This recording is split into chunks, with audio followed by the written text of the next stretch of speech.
Actually, women like Dr. Konjo Iweala and Dr. Amina Mohammed show that Nigerian excellence knows no gender.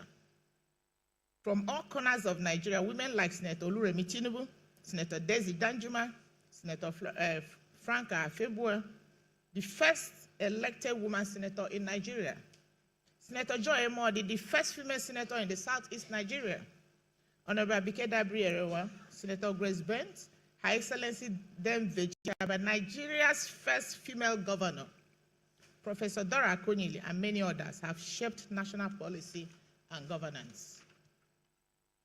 In the corporate world, trailblazers such as Mrs. Alakija, Dr. Stella Okoli, Mo Abudu, Dr. Adora Umoji, the first female GMD of Zenith Bank, demonstrate that Nigerian women excel in every arena.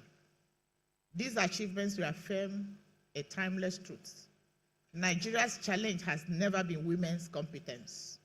It has been access, opportunity, and institutional support. My own journey, starting from when I was in the bank, I rose from a bank manager to area manager in the bank to head public sector. It's a small thread in this larger fabric before joining politics to go to House of Reps 2 terms and to the Senate in 2015. When I transitioned into politics, I realized the bias was even sharper. In my recent experience as just last deputy gubernatorial candidate in Anambra State, I faced serious attacks rooted not in policy but in gender. My ambition was labeled over-ambition. My independence was painted as defiance. My gender became a tool for political warfare. During a parliamentary debate, I think that was in the 7th Assembly, during the constitutional amendment, one of my colleagues shouted, "Women should stay at home, not in these chambers." I stood up immediately and replied calmly, "Our home is wherever we choose to be. Today, my home is here, shaping the laws of the Federal Republic of Nigeria. No one can intimidate me. The same right you have is the same right that I have." That exchange captures the lived experience of countless Nigerian women in politics, not only fighting for office, but fighting the prejudice that questions their right to aspire.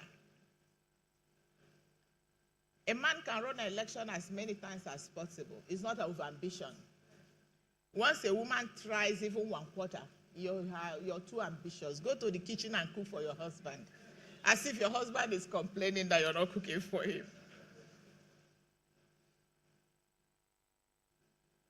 That exchange captures the experience of countless Nigerian women in politics, not only fighting for office, but fighting the prejudice that questions their right to aspire.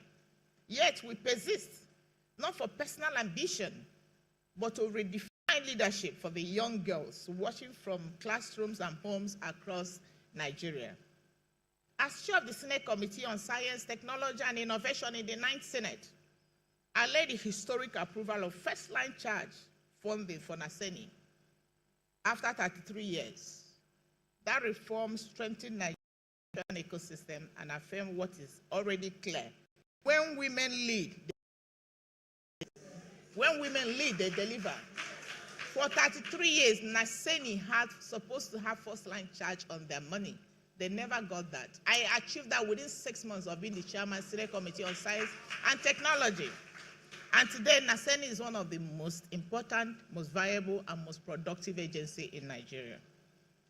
The power of imagination. I often ask young women, what do you see when you imagine your country? Because the future we cannot imagine, we cannot build. It's only when you imagine good things that you begin to build good things. Let us imagine a Nigeria where half of the National Assembly seats are held by women. Let us imagine 36 states of the country where half of the governors are women. Have you ever imagined that?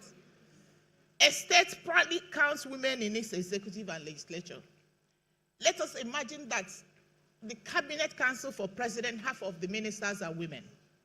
Oh, let me recognize my dear sister, our beautiful performing minister. Thank you. Sorry, I actually omitted that. Thank you for being here today. women chair major committees. Go to the National Assembly and see the committees that women chair. You see how productive, how efficient, and how focused those committees are. A woman president is no longer a dream as it is today in Nigeria, but a normal possibility. Imagine for a moment a Nigeria led by women of proven excellence.